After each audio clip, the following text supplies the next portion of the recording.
As we all know, Blur were one of the most prominent faces of the Britpop movement. They were born in the late 80s, inspired by the sounds of the Manchester scene. They released their self-titled fifth record in 97 with the infamous single Song 2. 13 was released in 99, focusing on Albon's breakup with Justine Frischmann.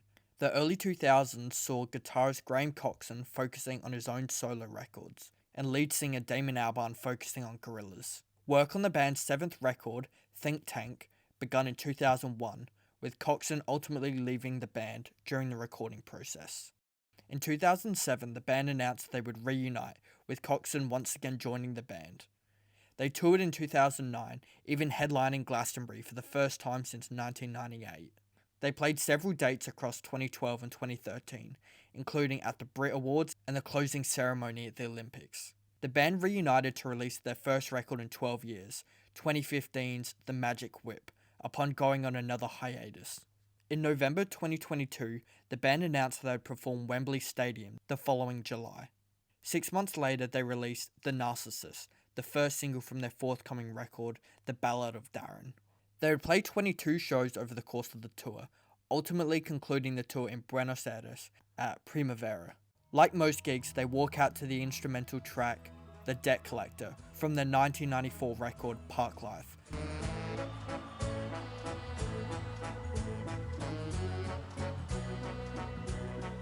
Until they begin the opener to their latest record, The Ballad. I just look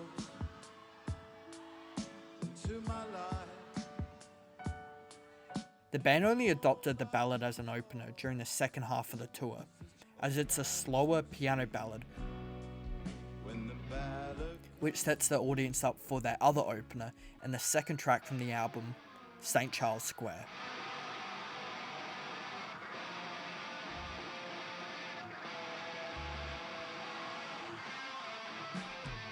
The second single is a reflection of where the band felt they were in their lives, dealing with depression and mental illness. With vibrations in the basement, I don't like this thing. All these ghosts come back to haunt me. I think I'm going to. Albarn confirms it's the last gig they will play. Este es el último. They kick into Pop Scene, a fast-paced punk tune at 170 BPM, from their second record, Modern Life is Rubbish.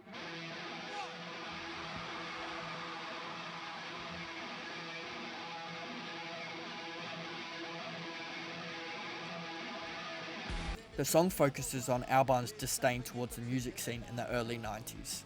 An invitation comes naturally, but I never really something now. And everyone is a clever clown. What's the best way to hype up the crowd? Tell them you love their country. I know everyone tells you that, but, I had to tell you myself. Argentina is fantastical. The band begins the third single and song from Ballad of Darren, Barbaric.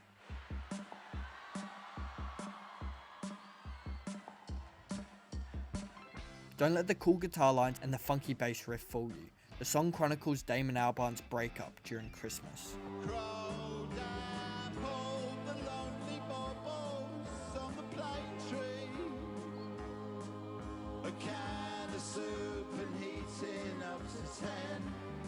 It's okay though, they decide to lighten things up with their next track, Beetlebum, which is about heroin. The lead single from their fifth record features Coxon's warm guitar, chugging along through the course of the song.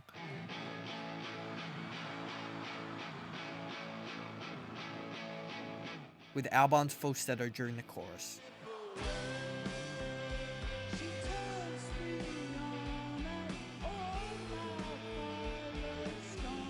The song features one of the band's best breakdowns.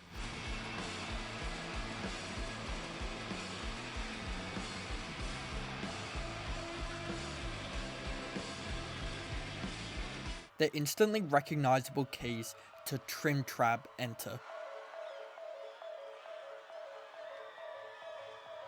with Dave Roundtree's rhythmic use of the toms. One of the more upbeat songs on 13, the song focuses on a pair of Adidas sneakers.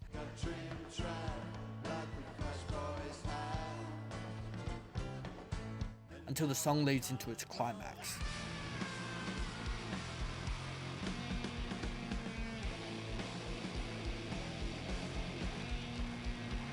Next up is Goodbye Alba off The Ballad of Darren, which seemingly follows the themes of the other songs on the record, about his previous relationship. I stayed away. I gave you time. Why don't you talk to me anymore? Don't punish me forever. Damon Albarn returns the Argentinian flag they were given earlier in the tour. This flag has travelled all this year with us. It was given to us at the beginning of the year. And the people that gave it us really wanted us when we returned back to Argentina to do like a ceremonial return of the flag. One of the men on stage gives Albarn a milk carton from the music video of their next tune, Coffee and TV. I'm getting nervous, man. I'm going to sing the next song and I'm getting nervous. The most famous Blur song that was written and sung by guitarist Graham Coxon. The song focuses on his previous struggles with alcohol. Seems so much I'm going blind and I'm brain dead virtually. But at least he gets to let out a nice guitar solo in the middle of it.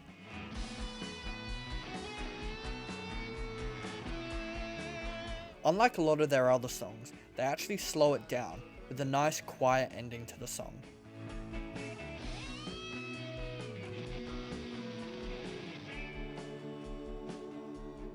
We can start over again. The warm tremolo-filled guitar riff to End of a Century begins.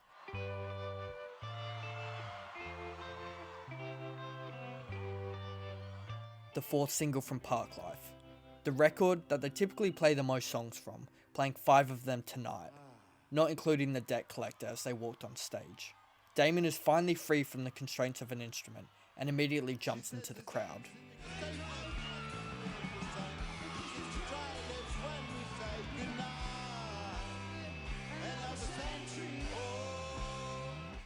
The band's bassist and resident cheeseman, Alex James, lets out his recognizable bass riff to Country House.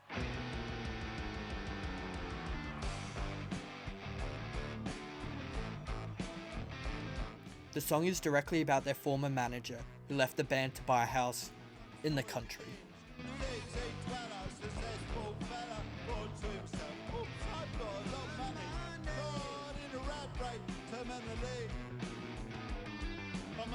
Albarn starts to affectionately sing the lyrics to Coxon.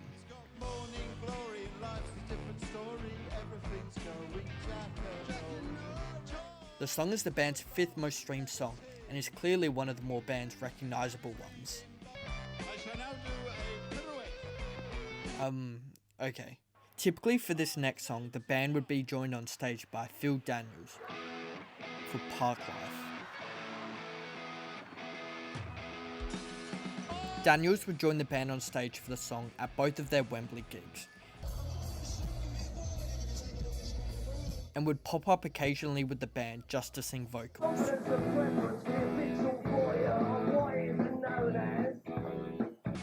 sang the words wrong, but I don't really care. I may never sing them ever again. Who cares? Here we go. The song encapsulates the feeling of British suburbia. I get what I want, except on Wednesdays when I get rudely awakened by the dirty pigeons. I feed the pigeons and sometimes feed the sparrows too. It gives me a sense of enormous well-being. This being our last concert, El Último, and in Bogota and in Santiago, we had someone come on stage. So please, who is the best singer of the French into the end? You have to find them, Smog. Smoggy! Smoggy! Darren Smoggy Evans works for the band and is Albarn's beloved bodyguard, who is typically in charge of getting someone up on stage to sing with Albarn. Darren is actually the man that the latest record is named after. Damon gets impatient though, Smoggy, can you get on with it? Come on, man. I thought you had this pre-planned. and begins playing Intermission on the piano, with the rest of the band joining in suit with the impromptu song.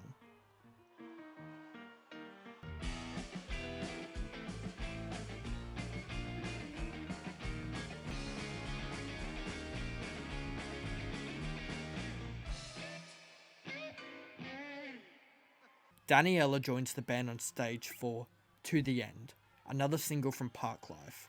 Okay, so this is Daniela. She's going to sing with me. A duet originally recorded with Francois Hardy. I'm so sorry if I'm mispronouncing that. All those dirty words, they make us look so dumb. The duet ends with Daniela and Damon embracing, just before she leaves the stage. The band goes into Out of Time, one of the first songs written without Coxon, during the sessions for Think Tank in the early 2000s. It was released as the first single from the album. And lyrically, it depicts a civilization that has lost touch with time. It's in a computer now. Gone to the future, way out in space. But is clearly also about how the departure of Coxon left the band. And you've been so busy lately, but you haven't found the time to open up your mind. The song features an eloquent solo by Albarn, as during the album sessions, he was the only guitarist in the band.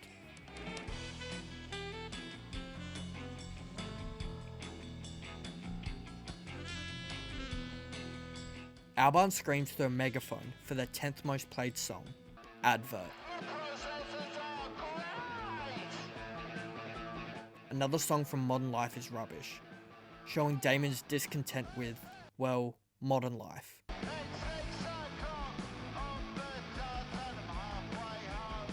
Dave Roundtree begins the drum beat to the most popular song, with Coxon freestyling.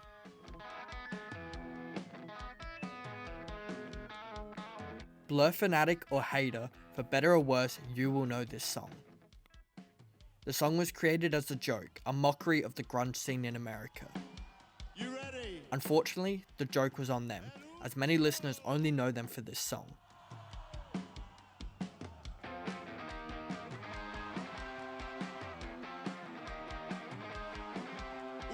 They only spend a minute and a half on the song, preferring to just get it over and done with.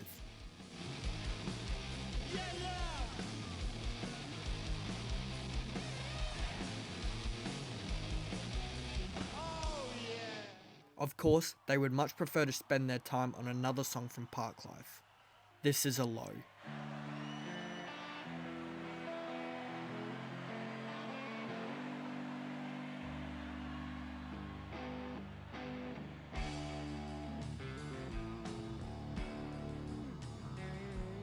A song that Albarn originally struggled to come up with lyrics for, until finally landing on The Shipping Forecast, a broadcast of weather reports and forecasts around the British Isles, even naming shipping areas in the song. Hit traffic on the Dogger Bank, then up the Thames to find a taxi rank, up the time for Vancromaty, and on the Maidenhead. The iconic synth to their second most streamed song, Girls and Boys, is introduced, with Albarn and James getting all too affectionate.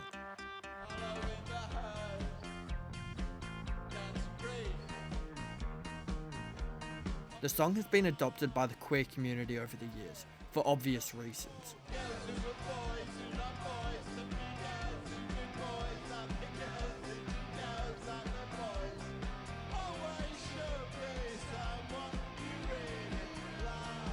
With Albarn parading around the stage with one of their flags.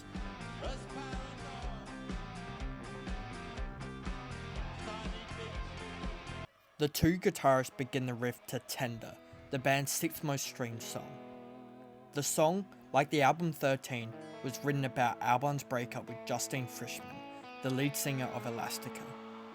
The post-chorus of the song is always sung by Coxon, as he was the one who originally wrote the part separately from the rest of the band.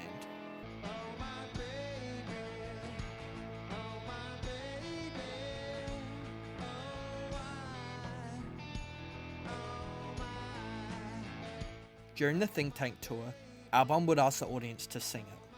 I want to, for one moment, be sentimental Graham wrote this song as well. You'll know the bits that he sings, and I want you to sing them as loud as you possibly can. It's a good thing to do, and this song needs to be sung by everyone.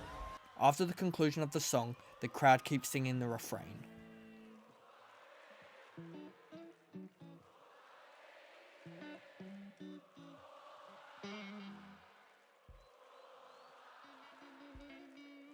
Albarn and Coxon begin the guitar intro to The Narcissist, the first single from their most recent record.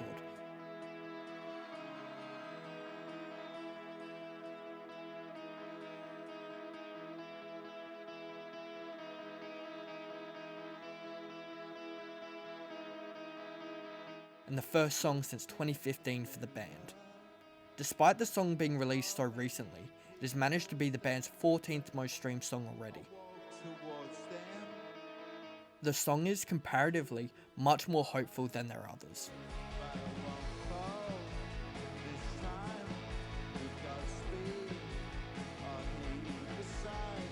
The band then goes into their penultimate song of the night, of course after paying out Smoggy. What are you doing, man? For Tomorrow. He's a 20th century boy.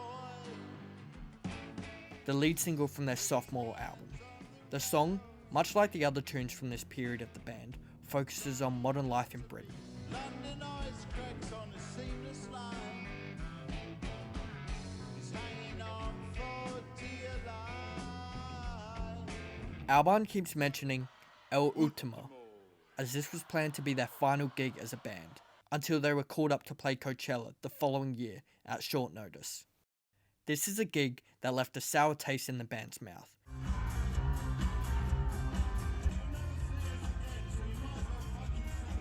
And unfortunately, will quite possibly be the final gig from the band ever, but we won't think about that.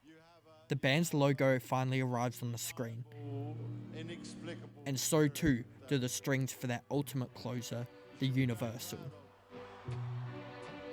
Except Damon spends too much time talking.